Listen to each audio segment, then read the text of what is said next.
Hi, my name is Rebecca Jefferson, and this is my final project for Labor Relations at Liberty University. Today I will be discussing the case of John Arnett, who's a truck driver for Saga Food Services. If you will go ahead and continue on to the slide labeled Intro. John Arnett, a truck driver for Saga Food Services, has a collective bargaining agreement. For those of you who do not know what a collective bargaining agreement is, it is a contract resulting after the collective bargaining process where the provisions are written down and bound into a legally enforceable collective bargaining agreement. Now, Arnett works Tuesday through Friday, with Saturday, Sunday, and Monday as his weekends.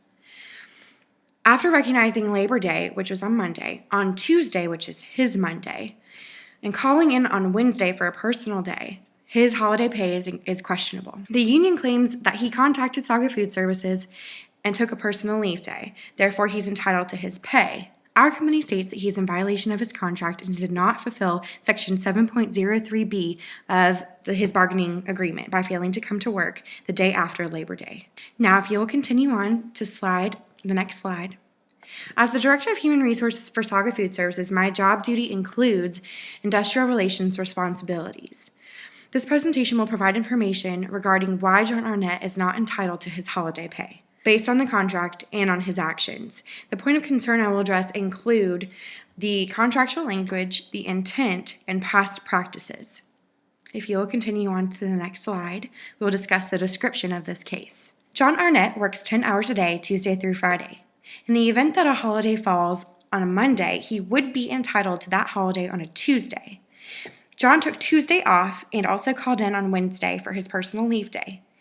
The contract states the employee shall have worked his full schedule workday immediately after the holiday except for proven sickness or injury. Saga Food Services denied him holiday pay, so the union filed a grievance against the company, arguing that Arnett did fulfill the contract. If you will move along to the next slide, we'll discuss the description of my position.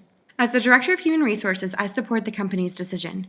As one article states, companies have turned to arbitration to resolve cases more quickly and to reduce damage awards. In interpreting the contract, we use the same approach as arbitrators: contractual language, intent, and past practice, which can be found in your textbook on page 323. The collective bargaining agreement was unambiguous, meaning clearly expressed. There is a clear interpretation of the contract, and John never claimed he was sick or injured, which are the only exceptions to this contract. Now, if you will move on to the next slide, labeled contractual language.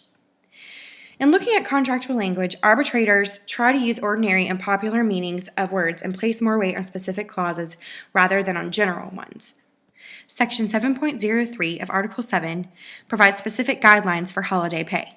John Arnett chose to not come into work the Wednesday immediately following Labor Day. It is clear that he is in violation of his contract. As one article states, the lesson here is that the more clear the language, the less likely there will be disputes like this, which seem to shift all the burden to the employer. In our case, the language was clear, but in other cases, it is very important that the collective bargaining agreement have contractual language that is unambiguous. It is now time to continue to the slide labeled intent. In determining the intent, we must answer the question, what meaning did the parties intend when negotiating a clause? In this case, in order to prevent staffing issues, employees are required to work the day before and the day after a holiday. While the contract does say that the shift manager can waive the rule in advance of the holiday, John Arnett waited until the day after the holiday to advise the supervisor that he would not be coming into work. This rule is in place to ensure proper preparation for staffing. Now we will continue on to the next slide labeled past practices. Past practice is important in determining how to interpret contract clauses. This can be found on page 323 of our textbook. We can only assume that Saga Food Services has treated employees such as John with situations such as this in the same manner in which we are handling John's situation today. Communication between management and employees is key. As one article states, if the company were forced to pay benefits without change based on a creative interpretation of a collective bargaining agreement, hundreds of companies would have been vulnerable to similar suits and extra costs that could have harmed other employees. Now we will be moving on to the next slide labeled Plan of Action. Though our decision is not in favor of John Arnett, we will not be firing him. My Human Resources Department and I have established a statement of grounds, which is a written statement of the disciplinary action following the decision of this particular case. Our next step will be to hold a meeting with John Arnett to discuss his temporary suspension without pay. A recent article from the New York Times described a situation much more severe than our case here today. The situation that he described was NBC News broadcaster Brian Williams, who exaggerated his role in a helicopter episode in Iraq. NBC suspended Williams for 6 months without pay. NBC's hoping that this 6 months will allow him time to cool off and understand the inappropriateness of the situation. While Arnett's situation is not as severe as Williams, we as in a human resources department decided to give Arnett a 1-week suspension without pay. The final thing we must do is inform the employee of our decision and provide a right of appeal. Instead of terminating John, we will use him as an example to other employees. This will show his colleagues that we are willing to discuss these issues, such as holiday pay, and hold employees accountable to their contracts and agreements. We don't want to lose our hardworking employees. Now we'll be moving on to our final slide labeled Conclusion.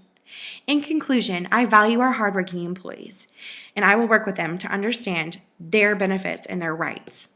Our textbook states that grievance procedures provide fair, orderly, and efficient methods of resolving rights disputes. We found this true as we successfully completed the grievance procedure and was able to show John our reasoning for not paying him holiday pay. The textbook also states that employers benefit from an institutionalized system of conflict resolution that avoids strikes and other disruptions. Thus, discipline and grievance policy procedures go hand in hand in the way of progress for our organization. I believe this will help enable the workers of our company to create a conducive and comfortable work environment. I appreciate you watching my presentation and hope you enjoyed it. Thank you so much.